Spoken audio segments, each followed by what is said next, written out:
So let me ask you a question. You go to an artist, you go to a carpenter, you open their kit. Do you only find one paintbrush? Do you only find one hammer? That's it. Each one of you is an artist. Each one of you is a carpenter, a skilled artisan. And like any skilled artisan, your toolkit needs to have a lot of different frameworks. And depending upon the problem at hand, depending upon the need of the hour, you will reach into your toolkit and pull it out. So in some places, park is the way to go. In some places, the Porter 5 forces framework is the way to go. Some places it is not.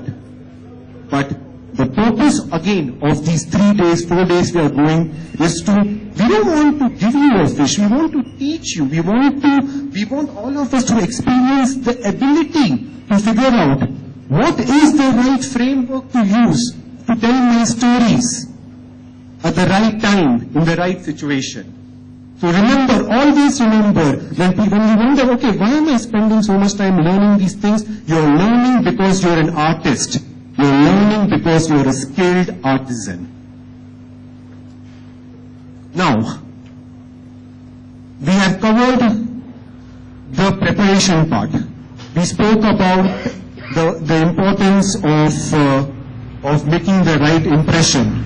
We spoke about how you prepare for interviews. What are the types of interviews? We also spoke about why you should always keep an open mind. Now comes the last piece here, which is, okay, you went in, you made a great interview. Now what? You just walk out of the room like that is and never again have anything to do with it, and if they call you back, great. If they don't call you back, too bad, it is their loss. Is that what we are going to do? No, I don't think so. So let's see what we all think we should be doing. The two most powerful words in the English language. Thank you. Some might also say no way, but I'll go with thank you. You know why I love this post-interview session? Because the post-interview session is this amazing opportunity you get. It's almost like you have a fork in front of you. You walked out of the room. You said bye. You will wait for him to hear. If not, nothing happens. Or you establish a key link, as I said, on what could be a lifetime of a connection with who could be possibly maybe your employer, maybe your mentor, maybe your sponsor, you never know. The power is in your hands. What do I mean by that? You send a message to them, okay? Thank you so much for giving this chance for me to interview with your organization. This is almost like a part 2 of your interview, because you get one more opportunity to tell the employer why you are the best candidate for that company. You can show your passion here. The other value of it is you can also keep the line of communication open. That you could tell the person that, hey, irrespective of the outcome of the job, I think we really had a good connection. I learned a lot from you, and I would like to stay in touch with you. And I can be absolutely unselfish. You may or may not have a job, but what you have is one more experienced person in your network. And the other person, he or she might say, hey, it's fine. This candidate was good, and whether I hire her or not, I would still like to stay in touch with her. So that is the power each one of you has. How do you want to take this forward? Do you just want to end it, or do you want to keep the relationship alive? And with all this, one thing people always get hesitant, it happens always, is to follow up. Okay, and when I mean follow-up, I mean follow-up in terms of outcomes. They're always worried, oh my God, if I ping them and ask them about the outcome of the job, how will I be perceived? You can actually avoid that in the way you frame the conversation. So for example, you have many opportunities. The first opportunity would be at the time when you walk out of the interview. You can say, hey, do you have any expected time frame in terms of the next steps? By when do you guys plan to come to a decision? Okay? He may have an answer or not, he or she. Or you can also ask at the time of the thank you note that, thank you so much, it was great. By the way, just curious to know what happened. The follow-up is very crucial because it doesn't make sense to leave open loose ends, and it shows commitment, consistency, and dedication from it. So they see, okay, this person is serious. This person is serious in getting into a relationship with a company, which is why she's asking this question to me in a very polite, but in a very consistent fashion. So the follow-up is very crucial. And now the last piece is, they say that you never have any mistakes in life, honestly. You only have opportunities to learn. That's pretty much it, And in the terms of world of interview, it is something very simple. You went through an interview. You went ahead, you gave it your best shot. Maybe you got it, maybe you didn't get it. But never ever lose the opportunity to go back and ask yourself, what happened? What could I have done differently? Is there something I should have learned? And sometimes you get the feedback even from the interviewer. But never ever forget to take a pause and think about that interviewer and say, when, and I'm not talking about if, I'm saying when, because you will get one more interview option. When you go to your next interview, you can say, I'm going to do this differently based on how I felt. So that self-awareness, that introspection is extremely crucial. Never ever miss out. Sometimes this is a very, very crucial step. People are so frustrated. Oh my God, I didn't get the job. You know what? It's out. But as one of the Mac employees did, okay, I'm not strong on group discussion. That was my failing. You know what? That's going to be my focus area. So always keep this thing in mind. Now, just in case you realize, oh my God, I never knew interviewing could be this intense. It's not that bad also. There's always a lighter side to it. Now, this comic really appeals to me because we all have had those interviews we are not proud of. I still remember my first interview after college when they asked me to tell me why I was the right person for that job, and I started talking and talking and talking and talking, and the funny thing is my brain was telling my mouth to shut up, but it seemed like my mouth had a life of its own, and it was like almost watching an accident happen in slow motion. So as you can imagine, I didn't get the job. Let's be very clear on that. I got out of the room and it was just the most embarrassing experience ever. But I look back and I smile. That you know what? If I was then around 21, 22, just fresh out of my accounting degree. I think that if I had the kind of opportunities you all had, like if I had somebody who told me, short, concise, precise, understand what that employer wants. Don't just go on rambling. Maybe it would have been a completely different outcome.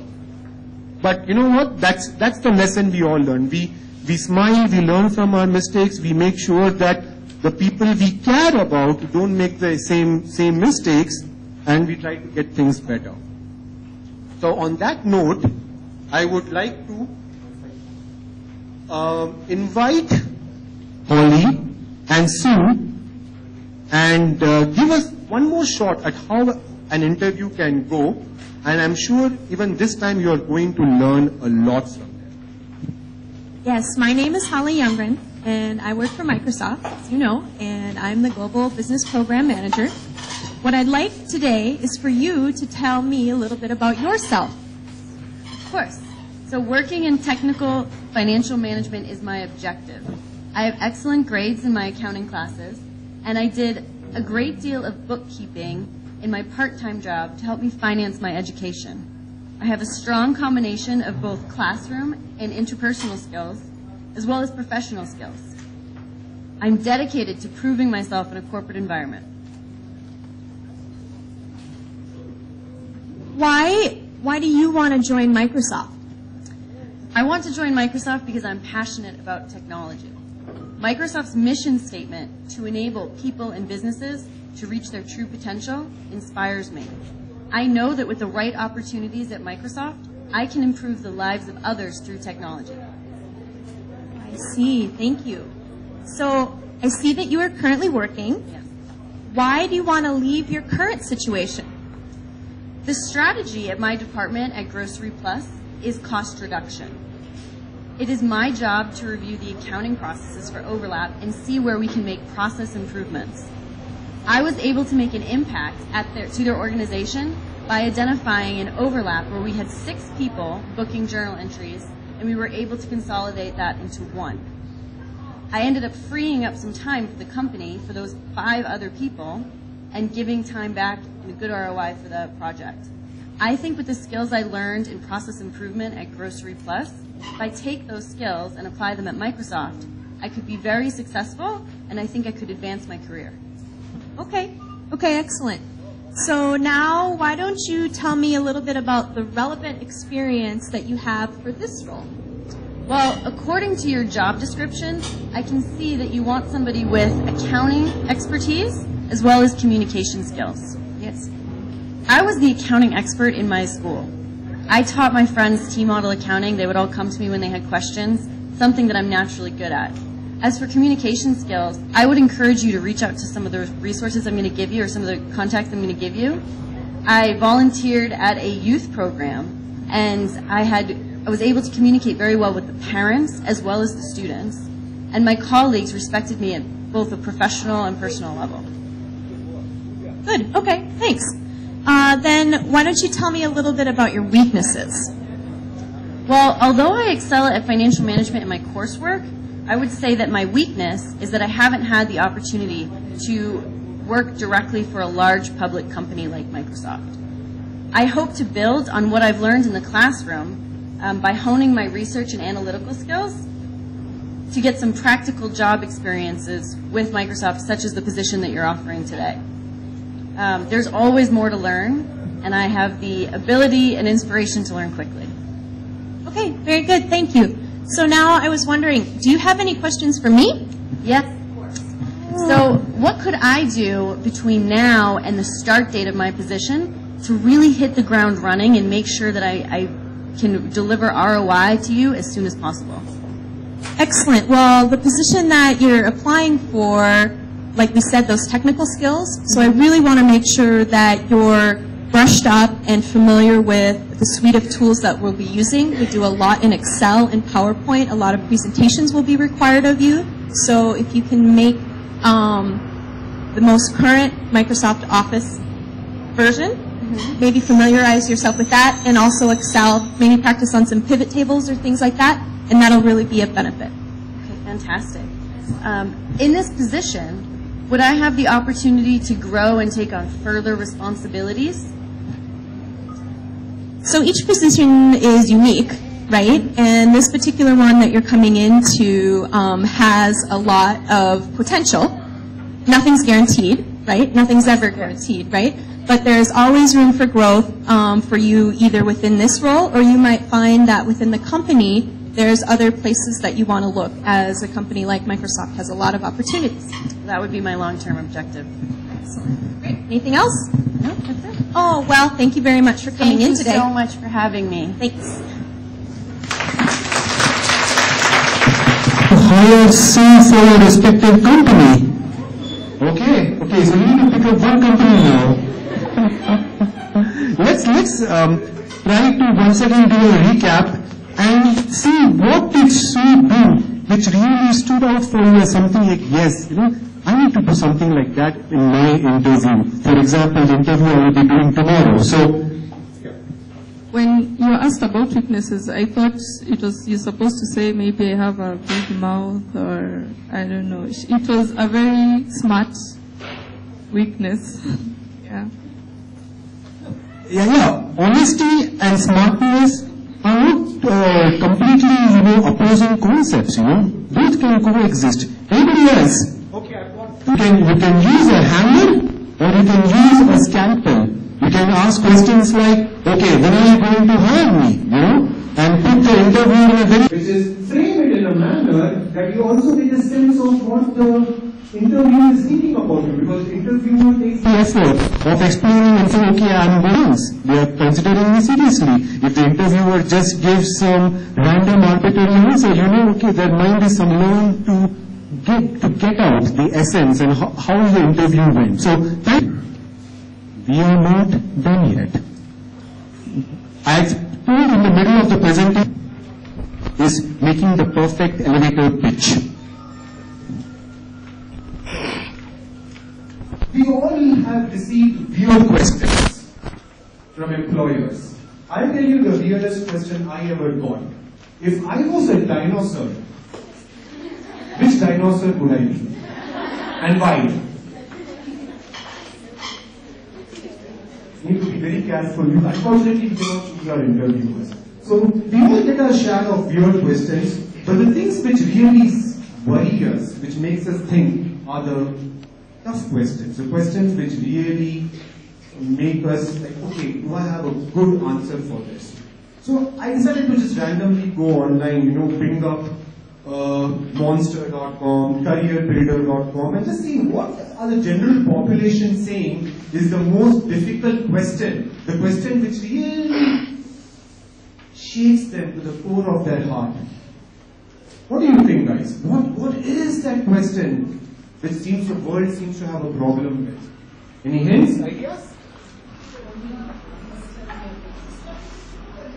Tell me about yourself. Tell me about yourself. That is correct. Tell me about yourself is something which really, really makes people wonder. How do I answer this question? Where do I start? Where do I stop? Do they need to know the village where I was born? Okay? Do they need to know I like to do long walks on beaches when I am not working? Does it have to be completely professional? Well, how do I tackle this question? If you think about telling me about yourself, that almost always is the battleground where your elevator pitch comes into play. If you think about the elevator pitch, and I think about the one question which almost always demands an elevator pitch, it is tell me about yourself. So what is this elevator pitch? Let's take a look, guys. I'm going to pause. Read this line.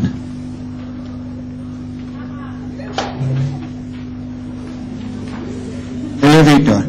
It's a small building. This is not a skyscraper with 120 floors. You only have maybe 7 floors, 8 floors, and in 8 floors you need to tell the recruiter about yourself. What makes you special, what makes you unique. In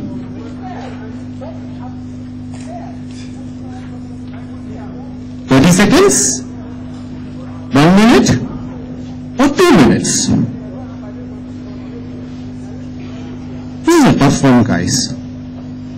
But guess what? Just like in the previous case, we are going to have a live demonstration. I'm delighted that among our mentors, we have 2 mentors here, Ken and JP. They have serious experience. One has worked with IBM. He's a marketing and operations controller in South Africa. JP is the CFO of a Microsoft subsidiary. And between them, they have 35 to 40 years of work experience. And they will come here today and actually give you a live demonstration of what does a pitch look like. An elevator pitch in 30 seconds or 1 minute range. So I would like to invite JP and Ken. West Africa, East Africa, Central Africa, and Southern Africa. I'm experienced and a dynamic leader with a keen sense of responsibility, which allows me, even when I'm under pressure, to still be able to meet the day changing and challenging environments of an organization and still be able to meet their requirements. Thank you. Now I'm inviting JP. Hello, hi, my name is João Paulo, but people usually call me JP, I think it's easier. I have been almost 20 years experience in my professional life, which 13 of them in Microsoft. Before Microsoft, I have worked for Accenture and Ericsson telecom companies. In Microsoft, I've been 13 years, most of them in finance, but I had a stint in sales for 5 years, which I think was a great experience for me to really understand what happens in the other side of the table in order to be a better controller and cooperate with the business. What I like the most in my job is to really work in a team, to celebrate our victories, and to understand our weaknesses and plan to be better in the future. I really love to take new challenges. I have lived in 3 different countries. I know more than 30 countries. I really love to know new people, learn new work styles, and be flexible to understand and adapt to the new market demands. So I'm very glad to be part of this company, and I hope we can work together in the future. You know, the beauty of this is what we put more into Ken and JP's elevator pitch and understand how well it works, like what are the right points they are hitting, which makes it a very strong pitch. The next slide. Yeah. Now, why is an elevator pitch important? The first and foremost is helping you connect. If you think about a standard and elevator pitch, it tells who you are. Like if you think about the things Ken said, he spoke about his multinational experience. He spoke about his years in the software industry. He spoke about his geographic diversity. And the beauty of this is every single of this is a potential point of connection. The moment you say, okay, I have gone and set up the office in Angola, then the other person might say, oh wow, okay, I used to live there for a few years. If you talk about your educational qualifications, or if you talk about your area of expertise, you may have the listener actually having something in common with you. So the same principle of the interview, guys. You may get the job, you may not get the job, but you're building a lifetime relationship. A good elevator pitch helps you make a connection, irrespective of whether you get the job or whether you get the funding, because you're hitting all the possible areas where the relationship could be built. Understanding the listener's perspective. If you saw how JP approached his pitch, he saw, okay, I have students here, students who are ambitious, talented, who want to really get new experiences. So he framed about all the things. He spoke about not only in finance, he was also in sales excellence. So it is not that he's a pure finance guy. You know, the point is he was talking about capabilities, possibilities. He spoke about the countries he has lived in. What are his